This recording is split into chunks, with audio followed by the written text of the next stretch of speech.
Recherche des limites d'une fonction polynôme aux bornes de son ensemble de définition. Soit f la fonction définie sur grand R par f de x égale moins 8x puissance 5 moins 3x puissance 4 moins 2x plus 1. Cette fonction est bien une fonction polynôme du 5e degré. Elle est définie sur grand R. Puisqu'on me demande les limites aux bornes de son ensemble de définition, je vais donc devoir chercher la limite de f de x lorsque x tend vers moins l'infini et lorsque x tend vers plus l'infini. Nous allons d'abord effectuer la recherche de la limite de f en plus l'infini. Pour cette étape, il suffit de chercher la limite de chacun des monômes. La limite de moins 8x puissance 5 quand x tend vers plus l'infini, c'est égal à moins l'infini. Car x puissance 5 tend vers plus l'infini, multiplié par moins 8, ça me donne bien moins l'infini. La limite de moins 3x puissance 4 quand x tend vers plus l'infini.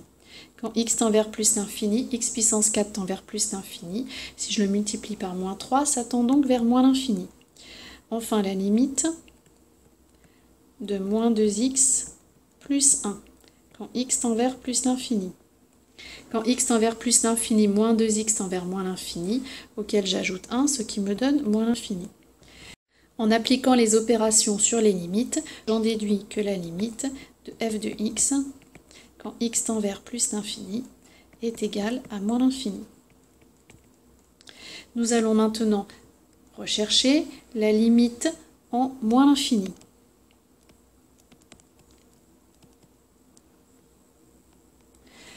Lorsque x tend vers moins l'infini, x puissance 5 tend vers moins l'infini, multiplié par moins 8, ça me donne donc plus l'infini.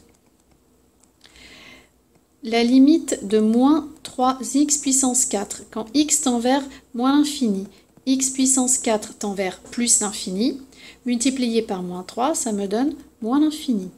Et là, je repère tout de suite une forme indéterminée. Il faut donc dans ce cas mettre en facteur la puissance la plus haute de x.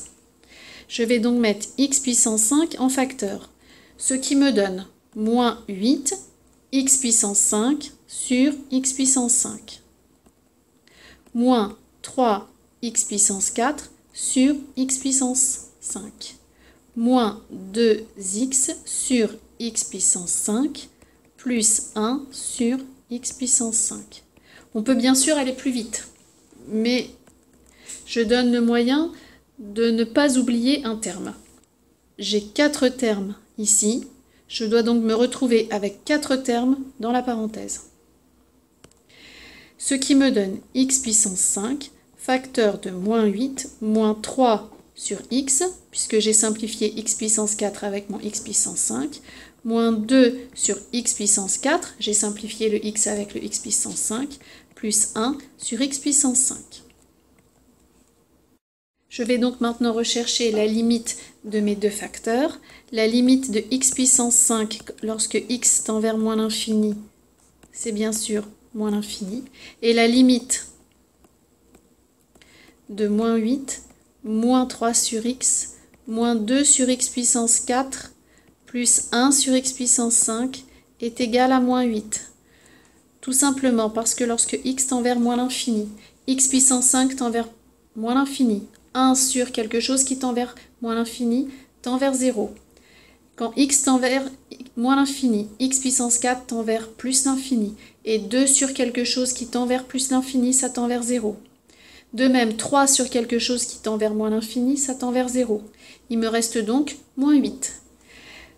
Par opération sur les limites, j'en déduis que la limite de f de x, lorsque x tend vers moins l'infini, c'est égal à plus l'infini.